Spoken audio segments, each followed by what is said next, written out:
This week, singing for votes, getting out of the office, and liftoff.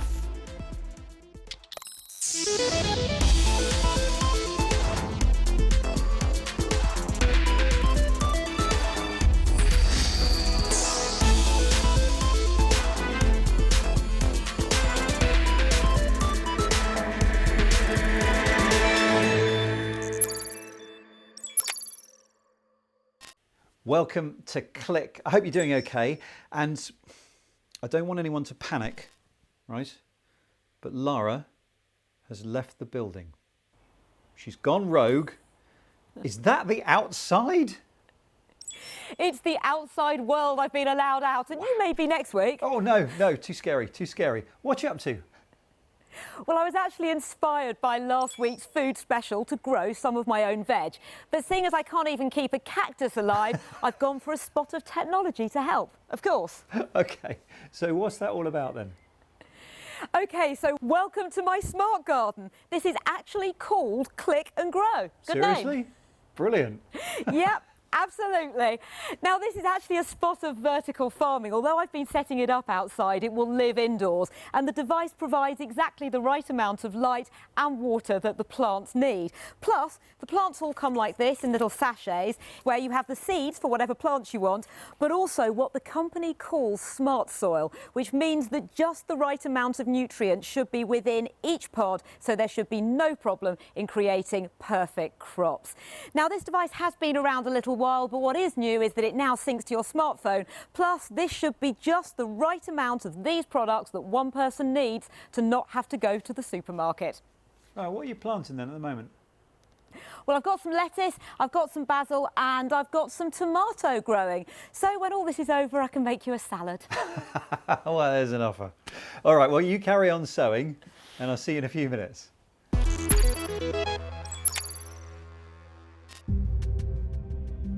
The influence of Facebook in elections has become a huge topic. The world is still debating to what extent it was responsible for President Trump's victory back in 2016. As the 2020 US elections approach, the discussion over the influence of social networks is once again on the agenda. Joe Biden, the nominee for the Democrats, has been warning that not enough has been done to protect the integrity of elections. But while the world has been talking about Facebook and Twitter, another social network has been on the rise: TikTok. Just a few years old, it's already been downloaded more than 2 billion times. Its alluring mix of funny videos and the latest dance moves have been a particular hit with younger users. But with great power comes great responsibility. TikTok's huge user base could mean that it has a huge influence.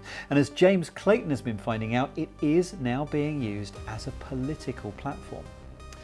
And just like Facebook and Twitter before it, a dark side is emerging. TikTok is a platform where you have fun and be creative. Its whole philosophy is based around music, lip syncing, and of course, dancing. It's not supposed to be a political platform. It was not supposed to be any platform other than music. I mean, that's how it started. TikTok banned political ads last year, but its content is increasingly political, blurring the lines between comedy, entertainment, and politics. TikTok users laid claim to sabotaging Donald Trump's Tulsa rally, reserving seats in droves that they'd never use. Now people have started sitting up and taking notice of the platform's political power. The big question now is just how influential can these videos be? And are they the future of political advertising? We will win our freedom. TikTok users are young. Around 2/3 are under the age of 30. Hey yo, let me switch it up for y'all real quick. Topher is 29. By TikTok standards, that's ancient. It's like, they tell me all the time, okay, boomer. I'm like, I think you're using that wrong. Topher is an unusual mix. Yo, this is to all my Trump supporters. He's a rapper and conservative commentator. See, this is what President Trump meant by when the looting starts, the shooting starts. Until about 6 months ago, he didn't have much of a social media following. Now he's exploded. He's followed by nearly 500,000 users. His videos have generated millions of likes. I tell people all the time, TikTok has allowed us to reimagine what we think about news. A lot of times it allows us to, some of the features such as green screen video and green screen photo allows us to put up sources as we're talking about current events. And the minute videos is almost like popcorn to just the average day social media person. TikTok is easy to use and fun, giving users creative tools to make imaginative content. And exactly the same tools have been applied to political videos. There's a green screen option, so you can be your own presenter pointing to different facts and figures on the screen. The other thing you can do on TikTok is sing along with your mates by duetting with them, by splitting the screen. But that's big on political TikTok too. You can use it to react to other people's political comments, not always in a good way. Sabrina Haque ran to be Northwest Indiana's Democratic candidate. She didn't have much of a social media following anywhere until she posted this video on TikTok.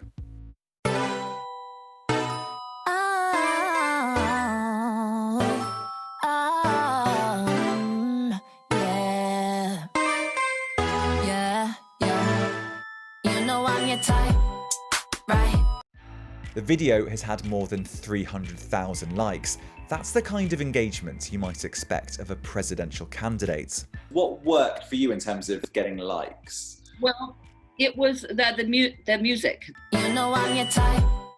TikTok's a perfect venue for people who want to get across their message in very simple terms, because there's not it's sort of the 2-second soundbite platform, right? Which is kind of everything that I'm running against, but it also works because it gets people to look into your platform and read it more closely. Despite this TikTok popularity, Sabrina Haque didn't win, not even close. Evidence perhaps that popularity on TikTok doesn't necessarily translate into votes at the ballot box. But TikTok wasn't designed to be political. Its blend of short videos and young users makes it particularly vulnerable to fake news and extremist material. During the George Floyd protests, a man linking himself to an extremist libertarian militia called the Boogaloo Boys allegedly shot and killed a federal security officer, injuring his colleague. He's been charged with first-degree murder.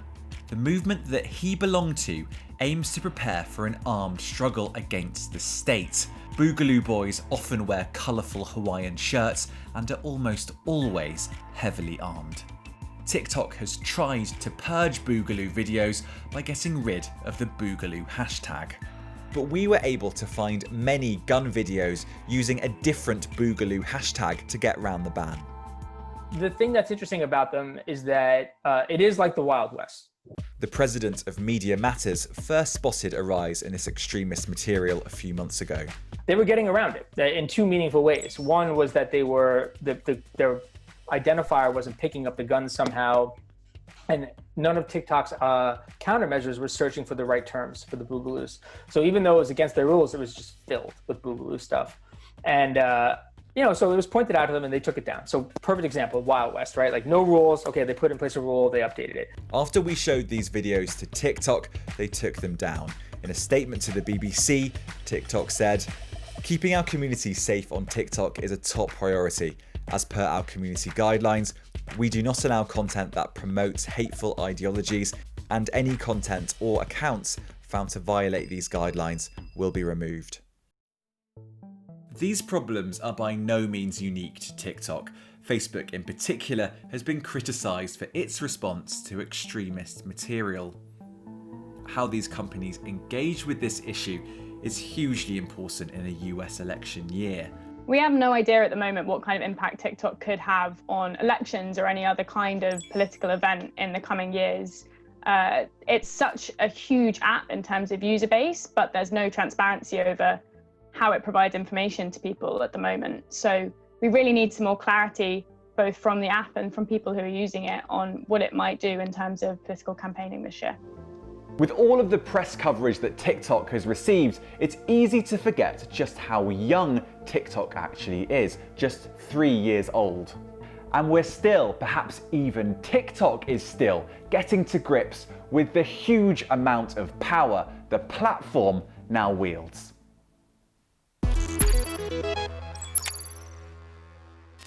Hello and welcome to the Week in Tech. It was the week that India banned TikTok and 58 other Chinese apps amid an ongoing border dispute between the two countries. The US suspended sensitive tech exports to Hong Kong after China passed a new national security law. And live streaming platform Twitch suspended President Trump's account for hateful conduct.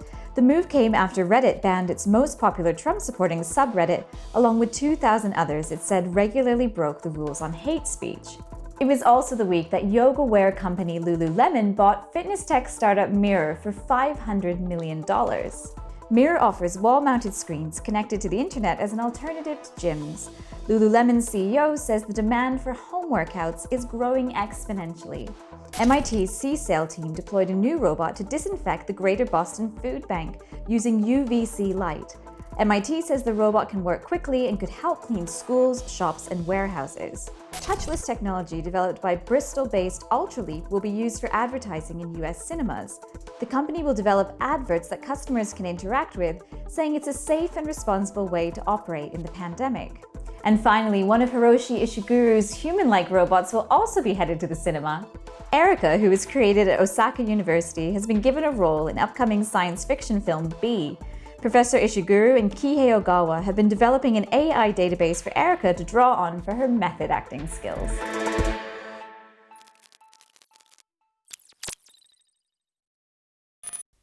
I've missed going out with my friends during the lockdown. A night at the cinema, maybe catching a play or Broadway-style musical. I'd even accept tickets for the opera right now. But sadly, we are not out of the woods when it comes to COVID-19 yet. So instead, I trawled the internet looking for virtual events. Why don't you join me? We deserve a night out.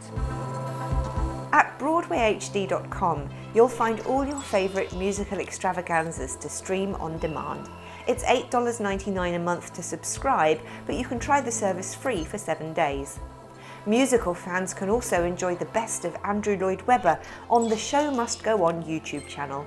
A new show goes live every Friday at 7 p.m. and then is available to watch free for 48 hours. A night at the opera has never really appealed to me, but I have to say, after dipping into the next couple of sites, I'm beginning to realise I may have missed out. Metopera.org offers a different opera every night. You can watch free for 23 hours, then pay on demand to replay old broadcasts.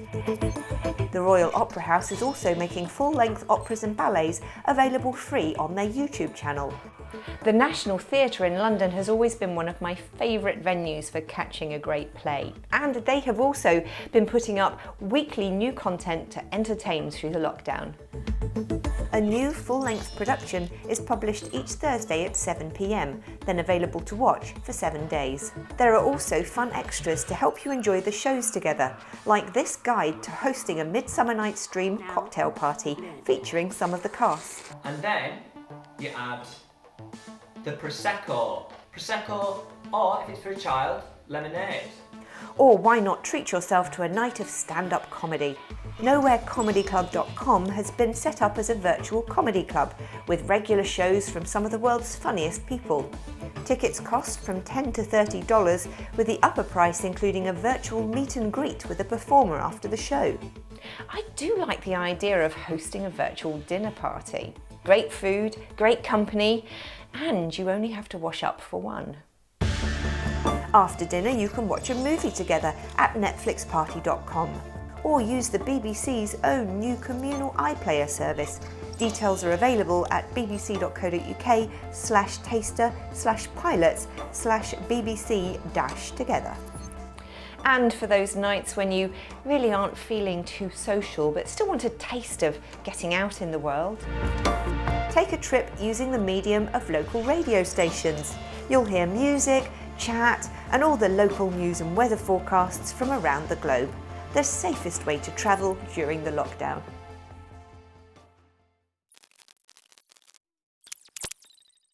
Many more of us have been working from home during the pandemic, and if, like me, you're starting to feel a spot of Zoom fatigue, then how about some new ways of doing meetings? Well, Chris Fox has been taking a look at what can be done in virtual reality. At the start of this week, I really did think, who's going to put on a virtual reality headset to do work or video calling? Why wouldn't you just do it on your computer like everybody else? But I have to say, some of the apps in development have really surprised me. This is Spatial, a meeting space designed to bring together people with VR headsets and those without. Those without a headset can drop in using their computer and webcam. So I can see Zoe up on a huge video wall. And those of us with a headset are represented by these 3D avatars. All I had to do was upload a photo or take a picture using my webcam, and it turned that into a 3D avatar. It applied my skin color to the arms, and look how accurately it modeled my fringe from a 2D webcam image. Oh, and just for fun, I tried making an avatar using a picture of a dog, and I had to see this, so you have to see it too. Now we're all in the meeting room together, we can share files and photos, even 3D objects like this rendering of Mars. This is in many ways just like a video call, but I can't stress to you enough how different it feels. And Spatial, unlike a video call, really feels like the people are there in the room with you, and if you go up to them too close, it feels uncomfortable and weird, especially if you go really close, because you can, at the moment, look through their head and see their teeth and eyeballs, which is a little bit spooky. And here's how the setup looks for Zoe, who was joining us just like a video call on her laptop. She gets an overview of the room, and she can see our 3D avatars moving around in front of that video wall. It was certainly a more personal and sometimes too intimate experience. Another app taking a slightly different approach is Immersed, and like Spatial, you can meet your colleagues in a virtual space and have some of them appear on a video wall via webcam. But the key difference with Immersed is that it gives you a multi-screen workspace wherever you go. So instead of editing a video in my kitchen, I can do it in an alpine lodge with up to 5 virtual displays. So I have my script here, I have my timeline, and then I can have a huge video wall previewing my footage. I've actually edited this video that you're watching right now in virtual reality, mainly as an experiment, and these are my main takeaways from it. I was worried the video footage might be stuttering, which would be very frustrating when you're trying to edit, but there hasn't been any of that at all. And the video displays are crisp and sharp. The final point, of course, is that it's very hard to control something like this when you can't see your hands with the headset on. So I find myself peeking out from under the VR headset to see where my hands are on the keyboard. Back in virtual space, I asked the founder of Immersed, Renji Bijoy, to tell me what he thought needed to improve in the next generation of headsets. Lightweight headsets are going to be essential. We're actually working on hand tracking technology that uses your laptop webcam to detect your hands in 3D space. And so users will not have to blindly type with a headset on their face, but instead actually see their virtual hands.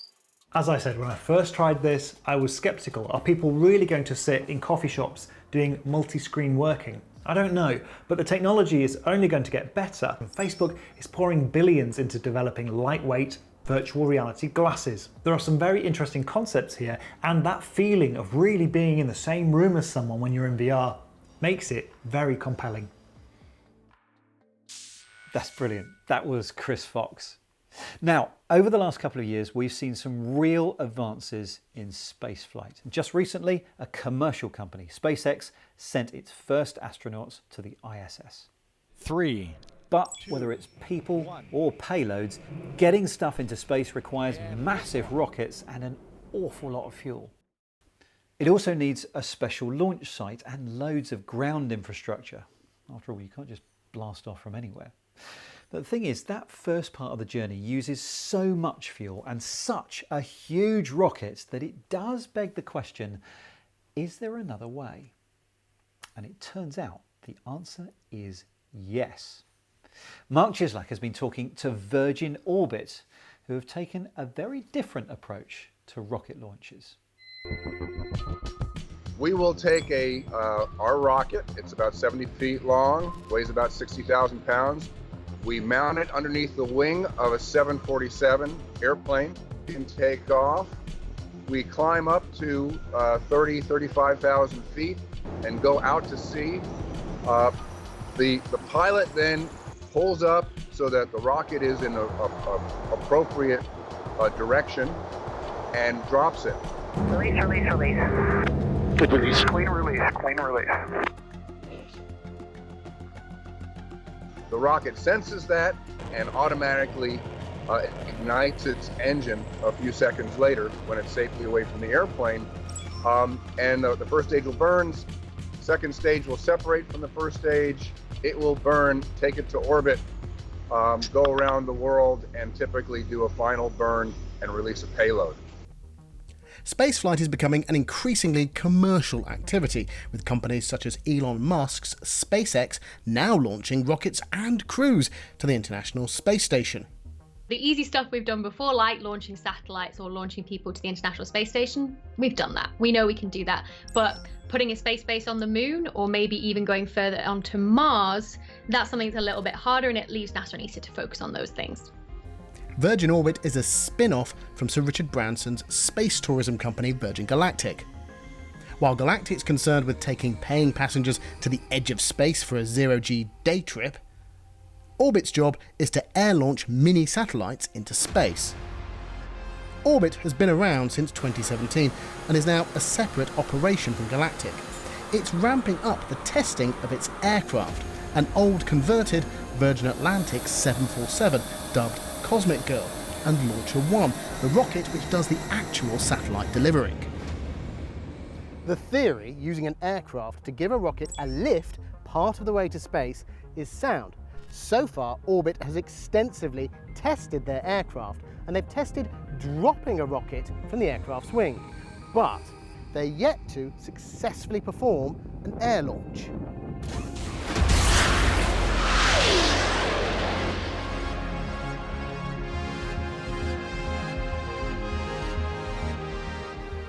On May the 25th, 2020, Virgin Orbit attempted that first full air-launched test flight. Cosmic Girl took off from the Mojave Air and Spaceport in California, with Launcher One fueled up and loaded under her wing. She then headed out over the Pacific Ocean. Everything was going very well. It was almost a boring flight. The pilot pulled up her plan and hit the drop target right on the nose. The plane dropped the rocket as planned, but a fault occurred. We had an issue happen that caused the main engine to basically shut off. The team here have said that they knew that there was perhaps a 50-50 chance that this test would work. But as the world reels from COVID-19, the pandemic has had a devastating effect on a host of industries, including airlines. Sir Richard Branson had begun talks requesting a commercial loan from the UK's government. How have the Virgin Group's wider woes affected its ambitions for space? The emails, texts, and phone calls I've had with Richard over the last 24 hours have been primarily focused on when do we think we'll know, what data do we have, and when can we have the rocket that's sitting behind me ready for flight. And so the team is preparing for another launch attempt in a not too distant future. That was Mark going into space. And that's it from me on the sofa and Lara with the tomatoes. I'm just syncing my plants to the app. Very 2020. Indeed. Well, of course, you can keep up with the team throughout the week on social media, on YouTube, Instagram, Facebook and Twitter at BBC Click. Thanks for watching, and we'll see you soon. Bye-bye.